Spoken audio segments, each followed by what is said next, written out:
The Pokémon that comes from shadows.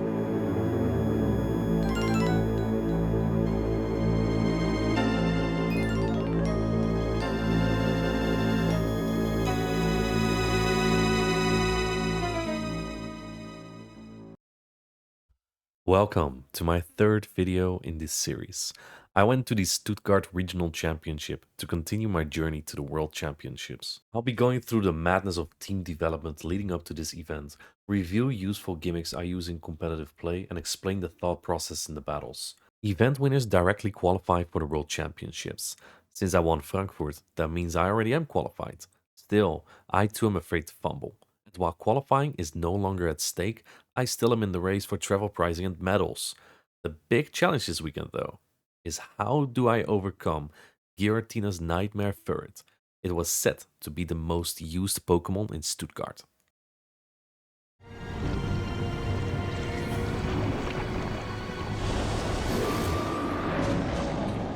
The Pokémon that comes from shadows. So you did come to interfere!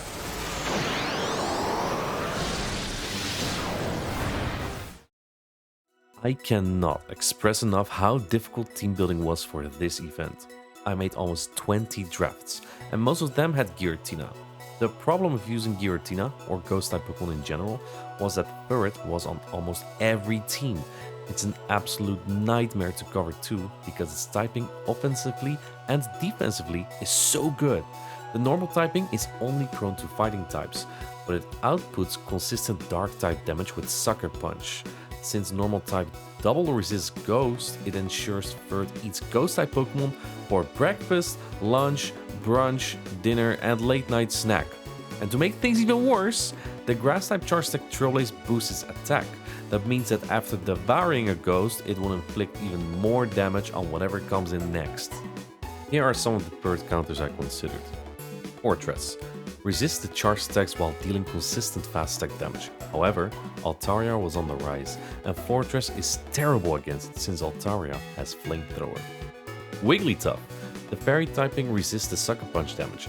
However, there are certain Ferret with a higher attack that can reach a breakpoint, deal more damage, and still defeat Wigglytuff in some scenarios. I also don't need to cover Ghost type Pokemon as much anymore either, because Galarian Corsola is not the #1 used Pokemon anymore. Greninja.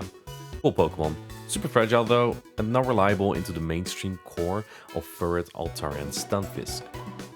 Murkrow. It's on theme with Galactic boss Cyrus, but it doesn't even beat Ferret consistently, let alone all the freaking Stunfisk that are paired with it. Tinkaton. Probably the best Ferret counter out there, but also wildly inconsistent against Altaria and Stunfisk. It really just relies on its defensive typing, as the charge attacks are just quite poor. Galarian Moltres. More flexible and bulky than Murkrow, but slow in its pacing. I've considered this Pokemon a lot. Bastiodon. Not per se a counter, but covers both Ferret and Altaria. The problem was that Stunfisk and Altaria core became an extremely aligned-based matchup. Ironic, if you see what I ended up with, but Bastiodon was harder to play. Yellow Drapion. This Pokemon has deceiving matchups against Stunfisk and paces very quickly, but its matchup against Altaria is so bad, making it hard to play. Corviknight. Not exactly a Ferret counter, but does resist the charge attacks, which makes it comfortable. This Pokemon in fact was core breaking a lot of my drafts too. While I found 9 Pokemon that are okay against Ferret, only a handful of these actually shut it down, and only Corviknight and Wigglytuff are meta Pokemon. I ended up choosing for Alolan Ninetales, a pick I actually didn't even think about for a while, until I realized that there's only one Pokemon that resists Dark and Dragon while dealing consistent Ice-type damage. This Pokemon would cover the most common trio of Stunfisk, Altaria, and Ferret. Seems like a pretty obvious pick, right? Well, not really. I think a lot of players shy away from fairy types because of how oppressive Scizor is in this meta, let alone a fairy and ice type Pokemon that is double weak to steel. But if you remember, this is kind of my trademark. I went to 2024 Worlds in Hawaii with Giratina Origin in a Lickitung meta. So to make Alolan Ninetales work, all I need to do is scare away that Scizor. Thus, if you look at my team, it's probably not a surprise I have Talonflame that entirely shuts it down, as Empoleon, which double resists Steel. Gastrodon with shields up is fine too, and even Ferret doesn't have a terrible matchup against Scizor. Honestly, my opinion was that a team without Talonflame in this iteration of the meta was just bad. Without Talonflame, opponents always have a gap to just rush through your team with Scizor. Even Corviknight and Stunfisk wouldn't have a comfortable time. This build does not follow the combining of cores like I did for Frankfurt, and also had way more gaps in it. But that's kind of the nature of Open Great League, where you cannot cover everything with just 6 Pokemon. These were Pokemon I'm comfortable with and that I'm confident with. But I knew very well that if the opponent has Ferret on their team, it'll be hard to bring Giratina. And that's okay. Giratina had carried me in the finals in Frankfurt, and who knows, maybe it will be useful again.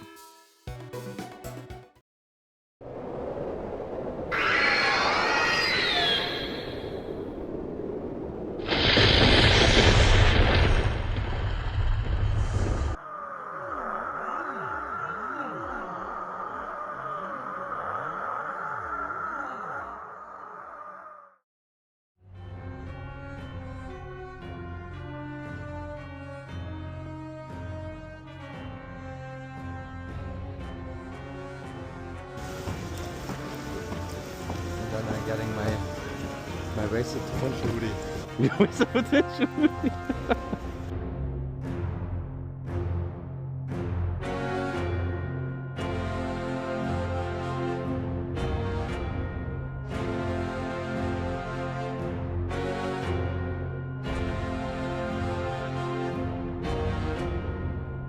If I throw immediately, it's probably going to try the pause, wheelie turn, make the real because he's green is no turn is so Bro, like, thankfully threw one because he aligned every single thing, but it's like he had A9. Porco Dio. He had A9? Wait, who did you play? I don't know, someone from Germany, but he had A9. It was so annoying. Inadequants, both of them love to bring unique Pokemon. I think when you see Inadequants, you almost know exactly which Pokemon he's bringing. This tournament was extremely stacked, and every group looked tough. In double elimination, you're out of the tournament after 2 losses. I was very nervous. I had some of my best friends in my group as well, a Mind Joke, Odin and Jocks. Luckily, they were not on my side of the bracket. My first opponent would be Sterniskin. Funny thing is, 2 days before the tournament, Sterniskin asked me about a name change he had to do, and then we paired in the first round. Alolan Ninetales was incredible here. The typing advantage is way too strong. It deals continuous super effective damage against Marowak and Altaria and resists dark type damage from both Ferret and Malamar. Dugong double resists ice, but also deals resisted ice type damage back, and Alolan Ninetales can actually defeat Dugong if both Pokemon use one shield only. The Florges matchup is positive for Alolan Ninetales as well, because of the same type attack bonus damage from Ninetales, while Fairy type Florges mainly uses Chilling Water, a water type charge attack. The team composition to utilize in this matchup is quite simple. Alolan Ninetales here pairs perfectly with Empoleon, as Empoleon can defeat Dugong and Florges, which are his best answers to my Alolan Ninetales. I won my first round. My opponent played very weak to Alolan Ninetales. He had a Dugong actually. It's funny because the day before he actually spoke about like his name change, and then we faced against each other in the first round at this regional. I believe in game 1 I led my Empoleon into his Florges. He had Dugong in the back, so kind of got a core break in the lead there, and then I core broke him in game 2 again with my Alolan Ninetales lead into Ferret, and he had Shadow Marowak in the back. He safe switched Florges, and I had Empoleon, so kind of really wasn't much for him to do there. My next opponent is Secris.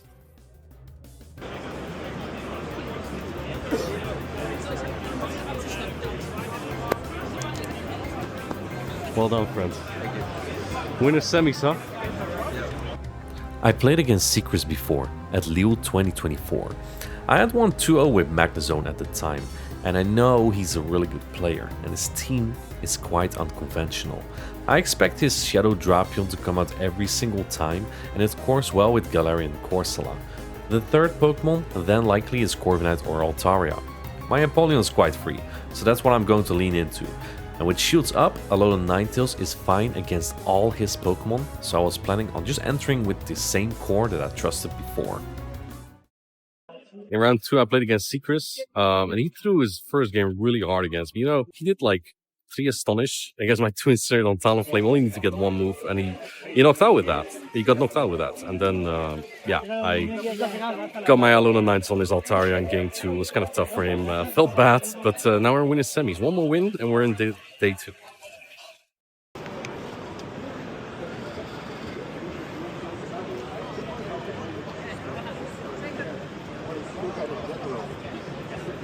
Great play. It's everything in this meta. The drive of there not being too many types of Pokemon. And the Ninetales was also very interesting as you see today. He probably had some piece of scenario in his head that he could come off with the Ninetales, but always having it meant on the Lapras was not so Tough one. Probably would have liked to see it more on a thread where the sucker punches would be resistant. I mean, for literally everything around here. You have no fast attack pressure. You can Latan, you're on the left.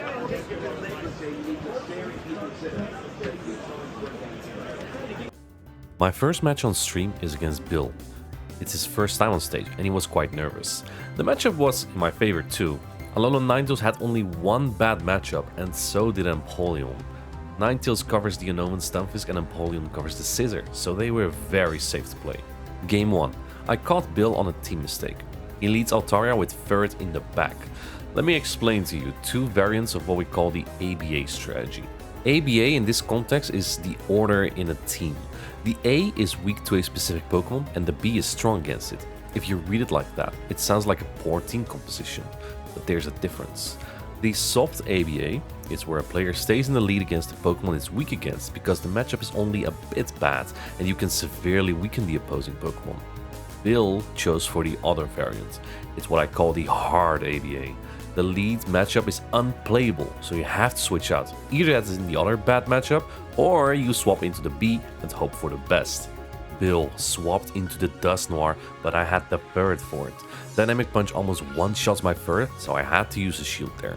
This might open the path for a potential Scissor in the back, so that's why I swapped out with energy on the Ferret into the Empoleon. This way, I could stay ahead in energy against the Scissor and pull shields to hopefully free up the way later. When he revealed Ferret, I realized he went hard ABA against Ninetales. I chuckled a bit, and I knew from there it would be an easy win. I'll give you a bit of insight in my preparation here. Dusknoir is a flexible Pokemon that's not common, but trainers that have Dusknoir on their team always use it. So before the tournament, I tried multiple scenarios with friends. I asked them to no-shield Dazzling Gleam or to use 1 or 2 shields and move from there. My initial plan against Dusknoir leads was to use Dazzling Gleam, expect a no-shield, and then catch and snipe with Incinerate on Talonflame or Shadow Claw on Giratina as they'd be forced to throw immediately. I didn't do any of this time because I wasn't familiar with Bill's game. This momentum carried on to the next game. Bill led the Dusknoir into my Ninetales, but Ninetales is one of the few Pokemon that outpaces and is too bulky to Astonish down. He soaks the energy on Ferret, but that's exactly where I want to throw my energy. It comes down, however, to the point where I was really hoping it wouldn't be a Stunfisk in the back. It was unlikely with a Dusknoir lead, and it indeed was Wigglytuff. Poor Wiggles had nowhere to go. What a fantastic line read game 1 and game 2. Completely trapping the Wigglytuff here. But I think, the writing's on the wall. I see when it lands on that Talonflame, and you're going to bring in this Dusknoir. Can't even land an Astonish. It's going to be the Flame Charge coming down for a very dominant 2-0 for Nidoqueens. I made it to day 2 again. Incredible. My friends were less fortunate though. Jox was knocked out, and the Mindjoke and Auden were set to face off against each other on the loser side of the bracket. Now, Auden is a player who loves to bring spicy Pokemon. EU Auden with that Alolan Ninetales and with that Thievul, both of those picks featuring in that first game. Thievul tanking that Swift, no problem. Thievul with the boost! They get the boost! Another boost for Thievul here, but it doesn't mean much because he just swaps out the Stunfisk, and now we have Stunfisk into the Stunfer mirror match. So Mindjoke has to catch the next one. Here we go. Both players know the catch is available. Will it happen? Alden just goes straight for it. And I think a mind joke was potentially going to try and pause and expect the catch, but Alden immediately takes down the Univan Stunfisk. Devil against the Shadow Scissor. Who's gonna boost first? And so Alden, I think, will be very, very comfortable staying in with Devil here, using the boosted Sucker Punches because they have same type attack bonus. And my goodness, that did a lot of damage. The Trailblaze. This is going to be a huge moment. The Thievul does hang on. Burret is such a good Pokemon in the two-shield scenario. I think the Furret is stealing the show yet again. Landing the Swifter, Talonflame will be knocked out. You've said it time and time again. This event has really been all about that Burret. Mindjoke swaps out into the first save swap and actually, Odin goes to his Ninetales here. A little bit of a slow swap, but actually immediately in the back, we know that this is brilliant from Alden. Odin knows. Odin is cooking, chat. Odin is cooking. He knows, okay, he's trying to bait out my Devil, but I'm falling for it. I'm gonna keep my Devil right in the back. I have my Ninetales right here for the Ferret. Yeah, the Florges doesn't have a Fairy move charge attack, so the Trailblaze doesn't do enough. And here comes a nice test, and this will definitely knock out the Florges, and Odin wins versus a Mindjoke. Lot of discussion about the Alola Ninetales, and of course it's been such an instrumental pick for not only Udin here, but also Martine earlier. Big thanks to Martine to help me. It's every time good to get something ideas to get a team idea, and that's very impressive. Was able to get the sauce from Martine himself. The way I actually work is that I hardly ever share my unique picks. I use practice tournaments to try out meta Pokemon or Pokemon I expect to encounter, and I only select a small pool of friends to try out actual team drafts with. Sharing the core breaker that is Alolan Ninetales with Odin, however, has been pivotal for my tournament run. And speaking of friends, a big shout out to those who have helped me prepare with this draft for day 1 and especially day 2.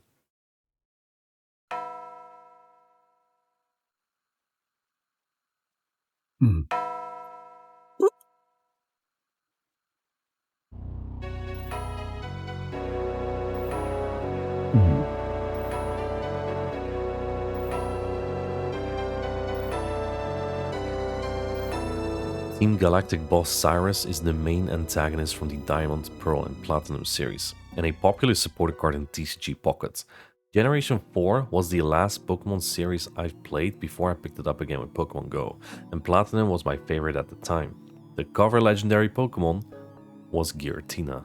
So, when my co-commentators Marcus and Amanda decided to dress up as Jesse and James from Team Rocket for the Liu Regional Championship earlier this year, I chose to go as Cyrus.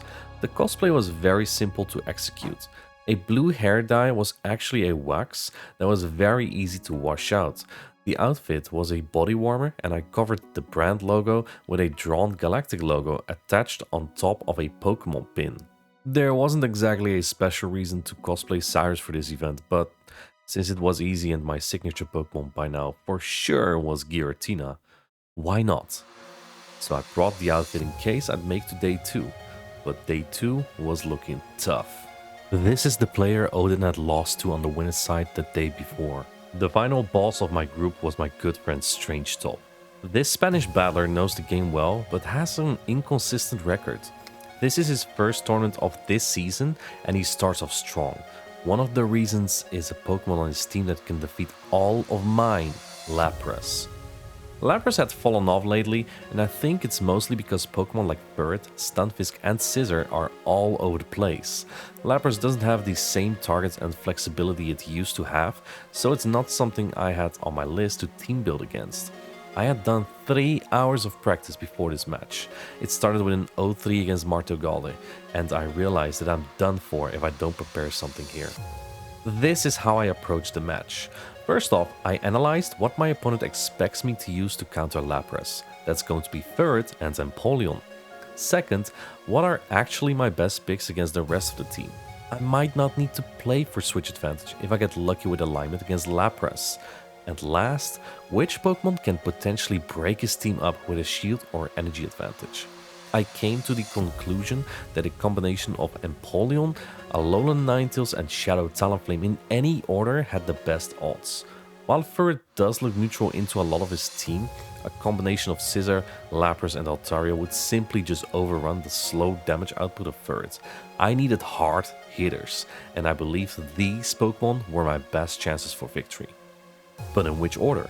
All this time, I thought Talonflame would be the best leads. The most neutral team he could play was Lapras with Ferret and Altaria in the back. He may then stay in with Lapras against Talonflame, and once Lapras will be out of the way, Alolan Ninetales goes to town. The problem was that if I face Ferret lead with my Talonflame lead, I straight up lose the game on power. His Ferret can force switch advantage against both Talonflame and Empoleon, but Talonflame is by far the better sweeper. So either I lead Alolan Ninetales, which is very weak to Lapras in the lead, but gives me an opportunity to pull a shield or energy for Talonflame later, or I lead Empoleon, which I actually hardly had done in my practice battles. Game 1 starts off with Empoleon against Ferret. This is kind of what I wanted, but I'm also afraid he keeps the shields for Lapras. Surprisingly, Stranger uses a shield on Ferret. I assumed because he wants his Florges on my Ferret, or at least that's what he expected me to bring, and his Lapras on my Alolan Ninetales. But him using a shield sets up my strategy. Talonflame with a shield advantage sweeps the game for me.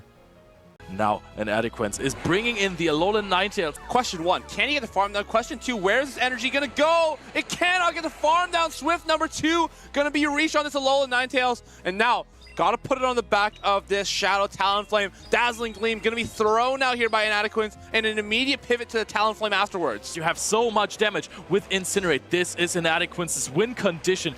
Immediately goes into the floor, so I love this. I think you're going to be able to fully farm this down, and you are already at 2 fly. Fly number 1 comes down, and there's no shields remaining for Strange Top. Sparkling Aria not gonna be reached. It was so difficult because Shadow Talonflame, when you're up shields, is so oppressive in that back line.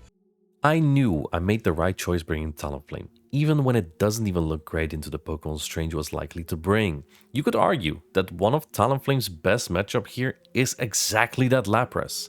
In fact, Talonflame could even win the 2-shoot scenario, and you can even tell beforehand if you do or not. I'll explain to you a visual tag. The damage registration timing. Imagine, we play the 2 shields with Talonflame against Lapras. Quick maths, Talonflame needs 7 Incinerates, which is 35 turns, to get to 3 charge attacks. Lapras needs 34 Psywaves, which is 34 turns, to get to 3 charge attacks. That means Lapras would always barely outpace, unless Talonflame is 1 turn ahead. So if you safe switch your Talonflame and it's answered by Lapras, Talonflame will be ahead in energy and outpace to the last attack to force switch advantage. But if you start on even energy, Lapras has to time their charge attacks perfectly every time. If they miss 1 turn, they will reach their last charge attack at the same time as Talonflame, and they lose this tie. Let me show you. In this second battle, we had the same lineups. This time, however, I waited a turn because I expected him to do 1 Sucker Punch and then launch the Trailblaze. So I tried to catch the Trailblaze and sneak an Incinerate. Cool, but he decided to throw the Trailblaze almost right away instead, and now my Talonflame started at 0 energy. He answered with Lapras, and he timed his first Sparkling Area just a little bit off. You can tell by my expression that I noticed. If you time your charge attack 1 turn before the animation ends of your opponent's fast attack, you will usually see damage register. Notice how I say usually because unfortunately this mechanic is still inconsistent in late 2025. We'll get to that later. In this case, I didn't see my Incinerate damage register. That likely indicates he didn't time his charge attack perfectly, and if that means I gained 1 turn, I will actually win the 2-shoot scenario and flip switch advantage. Do notice that on his second Sparkling Aria, Stranger does time perfectly and you do see my Incinerate damage land. That's how you know he timed well. But like I said, it's inconsistent, and it does occur that despite perfect timing, damage registers late. We call this the damage registration error in the community, and it even allows you or your opponent sometimes to get to charge attacks you normally shouldn't have gotten. I flip switch advantage, align Alolan Ninetales to Ferret and Empoleon to Florges, and advance to the top 8. Odin would play the loser of this match, so now he faces Strange in top again. A Mindjo gave him a lot of good advice, and with perseverance from Thievul, he managed to get into the top 8 too. The irony of it all is that in the previous match, I was explaining this whole ABA strategy and how my opponent lost because of it, and now I went incredibly weak to Stunfisk twice. The reason I got away with it is because Stunfisk was far from his best Pokemon to use against me. He definitely expected Furt and Alolan Ninetales, which Stunfisk loses to. This match is for the medal. I face off against Snork. Fun fact, I also was the one who had gatekept Snork from a medal last year in Stuttgart. I do genuinely hope that he can get one, but I'm not gonna give it for free here. Snork is using the team Out of Pocket piloted in the Las Vegas Regional Championship. Though Pocket had non-Shadow Steelix, so the team was not degen. It looks like a mess of unhinged core breakers, but that's actually the strength of this team. Because the team has so many core breakers, it's difficult for the opponents to build a safe and reliable strategy. This is a team I could run too. If only it had Giratina though. In this match, I always expected Shadow Altaria to come out. It is a phenomenal Pokemon in the current meta. Despite resisted Dragon Breath, it has a positive matchup against Empoleon and defeats Talonflame very consistently in the 2-shoot scenario. The only thing it does worse is Furt, and that's actually a big relief for me. Altaria uses Dragon Breath, a 1-turn fast attack. You'd think a sweaty triad like me counts 1-turn fast attacks, but I kind of struggle with it. I try to count it by seconds or my own fast attacks. 1 second is 2 turns, so Altaria's 14 turns to Flamethrower is equal to 7 seconds. I wasn't too stressed here. If I get hard countered, I get hard countered. That's life, I guess. I actually practiced with Out of Pocket before he competed in Las Vegas, and I knew Giratina is very playable into this team as long as Wigglytuff is covered well. Keep in mind that even when all 6 look so playable for him, a player can only bring 3 Pokemon. What really are the odds he hard counters me? This is where matchup knowledge was key. Shadow Talonflame wins the 1-shield scenario against Shadow Altaria, so if I could pull a shield, then perhaps Shadow Giratina can clean up. And this is exactly how it went in Game 1. I baited out that Altaria with Talonflame and drew the Gastrodon back with Empoleon after shields were down, and he was ABA weak to Giratina. The one time Giratina was playable, it cleaned up the entire team after I set it up for an energy lead. I think this is really good for an Adequance. He gave some damage to this Gastrodon, but he also gave it some energy. I think you can also No, throw we can make the Jackal. Rage Fist. He's going to have to Ancient Power because Dragon Claw is 7-6-6-6. And if, yes, we pay... Oh, can't get to the Rage Fist. Has to go into the Altaria to soak this Dragon Claw. Inadequance, despite having quite the lead, taps on his Team Rocket logo. It's Team Galactic, Eric, but... In Game 2, Snork makes a smart adaptation. He actually decides to respect Giratina and bring Wigglytuff. My approach was quite simple. Double shield Talonflame through the Gastrodon lead and just align in the back. The problem was that because Snork double shielded his Altaria, I was afraid of Scissor in the back, so I swapped into Giratina to get an energy lead once shields were down. He instead had Wigglytuff. I think that at that point, swapping Giratina was the right call either way, otherwise the Altaria launches a Flamethrower into my Alolan Ninetales and I'd still be helpless against Wigglytuff. Well played Snork, he tied up the score here. In the final game, I predicted Scissor to come out. I covered Scissor hard with Talonflame and Gastrodon and a neutral pick in Furt. In that process, I was very weak to Shadow Altaria. Here was my thought process. If Snork leads Altaria, it is unlikely to be Annihilate and Scissor in the back. He knows if I lead Alolan Ninetales, there's likely also Talonflame in the back. So the odds of an Altaria lead being paired with Scissor is high, but it also means the third Pokemon is very likely Steelix. So Gastrodon in the back could be strong. The idea is to play the 1-shield scenario with Shadow Talonflame and hopefully clean it up with Furt, then sweep with Gastrodon. Instead, I led into Steelix, not exactly what I had planned for.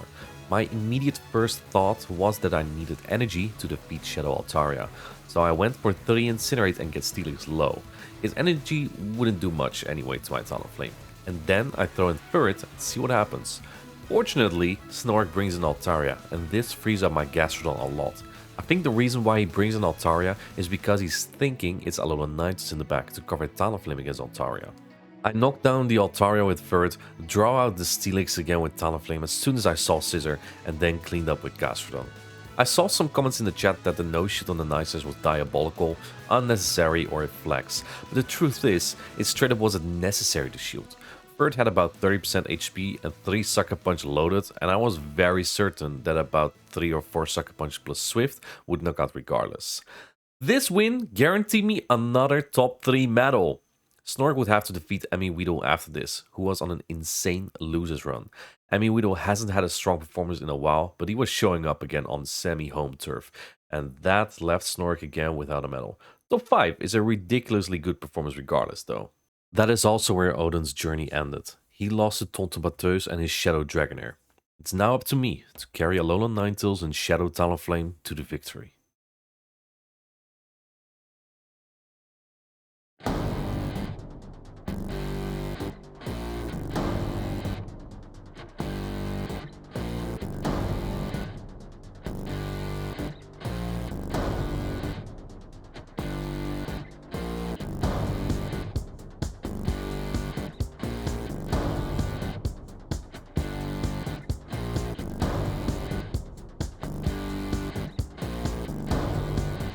Colin, a competitor who came out of the blue in Liu 3 years ago, winning it all and now had segmented himself as one of the best players in Europe. It was him who stood in my way to a medal in that same regional too. Ever since, Sweet Revenge has been good for me. We faced again at Worlds and Toronto, and I took those matches convincingly. What makes Colin even more difficult to defeat nowadays is that he has formidable players around him to discuss his matchups with. If his faction Team Pizza was Team Rocket, he might just be Giovanni, a very humble and chill Giovanni. And while this may not be for every match, there's always a thought that teammates such as PvP David, Emmy Weedle, Kazim and Tomahawk UK could be whispering him advice. Maybe that's just in my head, but I remembered that Colin is not opposed to making hard calls. In Toronto, I think he ran a nonsense first line in an attempt to catch an Ariados or Marek with Shadow Drapion's save switch. That was my starting point. Alolan Ninetales lead with Ferd in the back seems like a poor composition, and exactly because of that, I think Colin and co won't expect it. Now, finally, this is an easier matchup. Not in terms of the player, but definitely in terms of the teams. The difference with the Frankfurt Winners Finals here is that I didn't have a Pokémon that was entirely safe though. I did have 2 picks that could defeat the entire team of Colin. Alolan Ninetales deals with Altaria, Furret, Stunfisk and has a fine matchup against Corviknight. Shadow Talonflame defeats Scizor, Corviknight and Spidops. But remember, like I said about my matchup against Snorlax, I can only bring 3, and so does Colin. So while 2 Pokemon of mine can beat his whole team, he could really just put the opposites in Scizor and Stunfisk core against me. I had no core breaker for that. Bird is my most neutral option.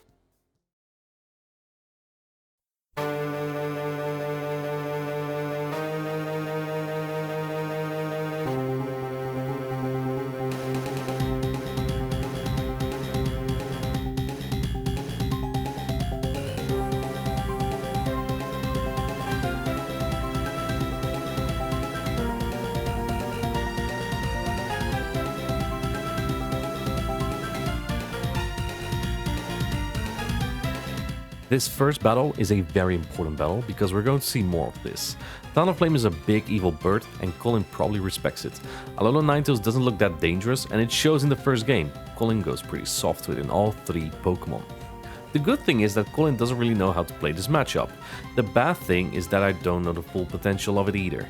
Colin is staying in with Ferd against Alolan Ninetales. This immediately tells me that there's likely another Pokemon weak to Alolan Ninetales in the back.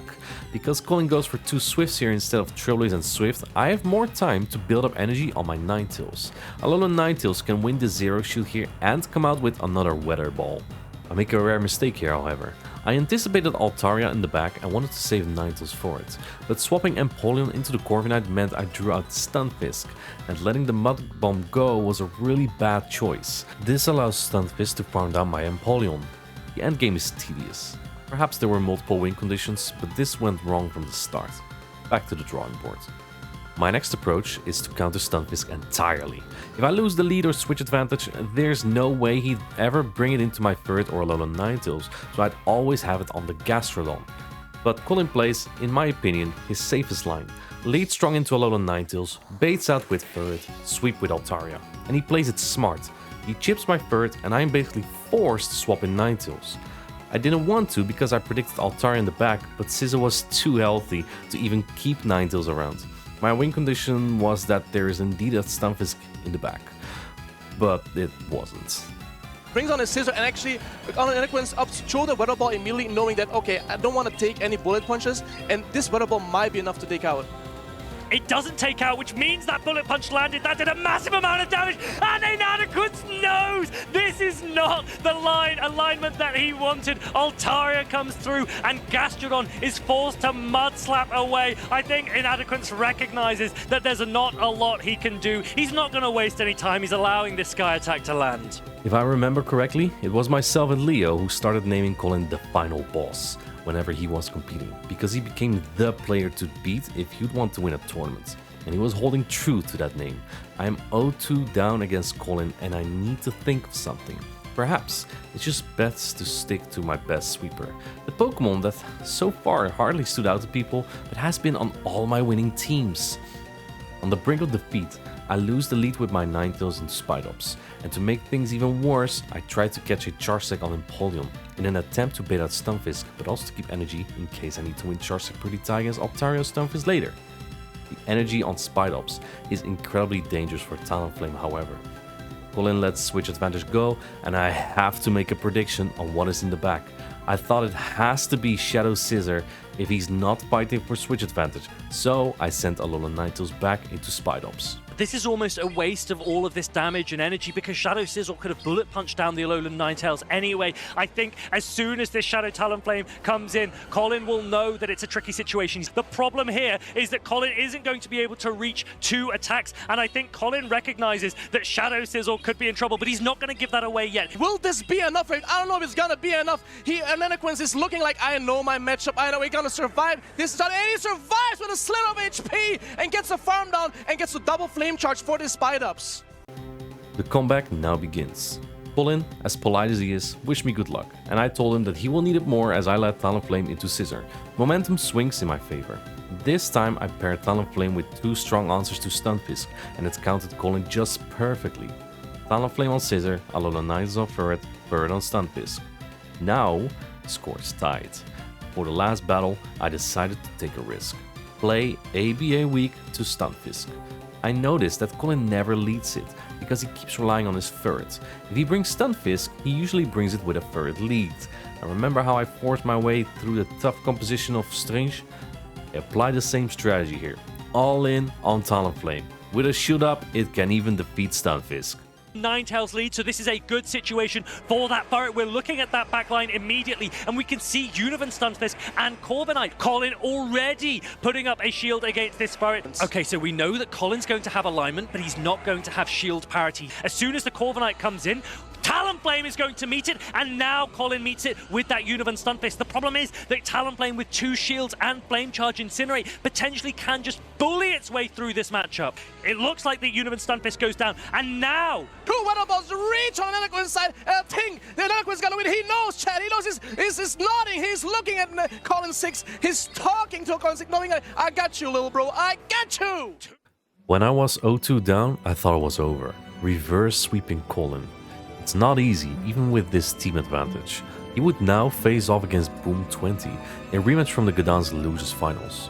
Boom won back then, but this time Colin keeps his tournament dreams alive, and I'm glad because I do not have a good record against Boom.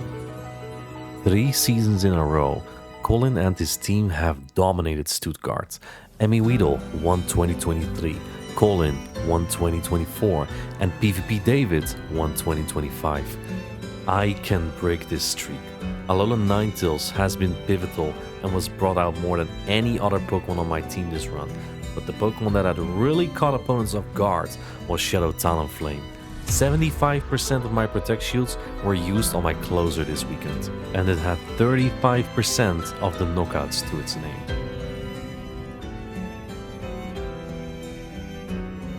I need Shadow Talonflame and Alolan Ninetales one more time to end this nightmare of a third meta.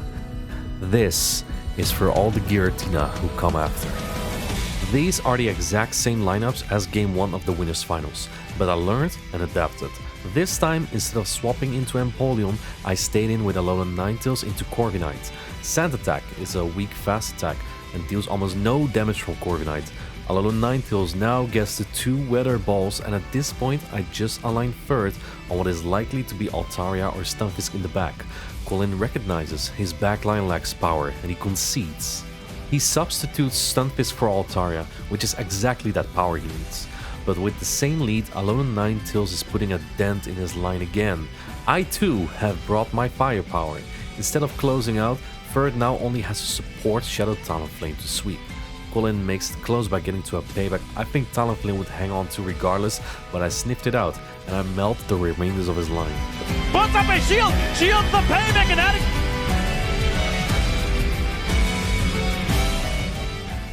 Match point.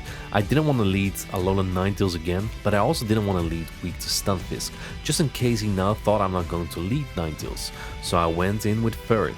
Third is neutral into his own Third and his Scissor and does well against Stunfisk. But, to my surprise, he leads Spidops. Spidops is a great flexible Pokemon but has the same weakness Giratina has, and that's Third. Colin plays a safe line, but with Spidops instead of Scissor. I had all the answers, however. Alolan Ninetales takes out his Third and even grabs a shield from Spidops. Now Shadow Talonflame just needs to take care of Altaria. The shielding decisions are tough because it's appealing to just put them on Third, but I don't want to take any Dragon Breath damage on Third as it may take it into lunge range. Third, the Pokemon with the highest usage in Stuttgart, wasn't the star of my show, but it locked down the final boss. Is Furret able to close out against the Spidops? Furret needs to outpace the 2 Swifts against the Spidops. Colin, he is dealing a lot of damage with this, but is it going to be enough? Because Inadequate, he has 2 Swifts. There is very few HP on the Spidops, and Inadequate claims another title!